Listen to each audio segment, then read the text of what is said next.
تبارك الذي بيده الملك وهو على كل شيء قدير الذي خلق الموت والحياة ليبلوكم أيكم أحسن عملا وهو العزيز الغفور الذي خلق 7 سماوات طباقا ما ترى في خلق الرحمن من تفاوت فارجع البصر هل ترى من فطور ثم ارجع البصر كرتين ينقلب إليك البصر خاسئا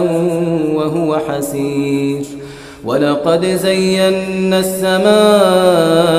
الدنيا بمصابيح وجعلناها رجوما للشياطين وأعتدنا لهم عذاب السعير وللذين كفروا بربهم عذاب جهنم